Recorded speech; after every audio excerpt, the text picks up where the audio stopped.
Je me considère quand même maraîcher fonctionnaire, disons un petit peu. Bien sûr, l'objectif premier, c'est de fournir des légumes bio à la restauration scolaire. Il y a également à terme un objectif pédagogique. De la métropole au Mont du Lyonnais, en passant par les vallons du Lyonnais, vous êtes nombreux, chacun dans votre domaine, à agir pour faire vivre notre territoire. Zoom sur ces citoyens qui font la circo. Dans un beau dégradé de verre, ces salades ont de quoi nous mettre en appétit. C'est les dernières séries d'été qui se sont retrouvées sous serre par la force des choses. Donc ouais, elles ont bien profité, elles sont drôlement belles. Pourtant, ces Batavia, vous ne les trouverez pas sur les étals des marchés de notre territoire. Sur le département, périmètre du département du Rhône, au moment où je parle, il n'y a pas d'autres fermes maraîchères municipales avec un objectif de produire les légumes pour la restauration scolaire. Située à quelques encablures du centre-ville de Chaponneau, la ferme du Mont est exclusivement exploitée depuis un an par la commune. Et son fermier n'est autre qu'un fonctionnaire territorial intégré au service des espaces verts de la ville. J'ai une formation de maraîcher et puis de l'expérience en maraîchage depuis 8 ou 9 ans bientôt. J'ai l'avantage d'être sur place, d'être logé aussi sur la ferme et de pouvoir intervenir à tout moment dans la journée. Ce n'est pas une ferme que l'on a créée, c'est une ferme historique qui était tenue par une famille chaponnoise dont l'exploitation a cessé il y a une dizaine d'années.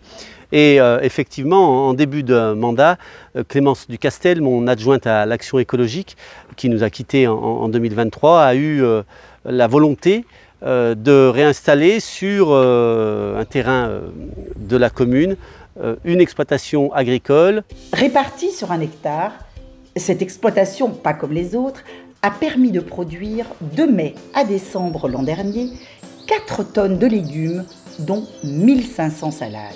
On espère atteindre 5-6 tonnes livrées cette année. Le tout en agriculture biologique. Il y a bien sûr une volonté qui est une volonté que je qualifierais de santé publique, de mieux nourrir nos enfants, avec l'objectif affiché d'avoir une restauration scolaire 100% bio à l'horizon 2026.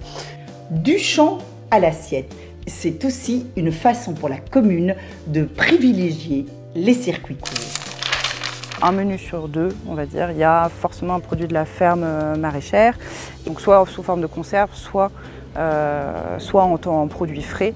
Le projet contribue aussi à limiter le gaspillage alimentaire. Des associations telles que les Restos du Cœur viennent récupérer les surplus alimentaires existants. Ce projet, il a trouvé un écho très favorable parmi les habitants. On a d'ailleurs, et je crois que c'est assez symptomatique, 95% des enfants de nos écoles qui mangent sur place à la cantine.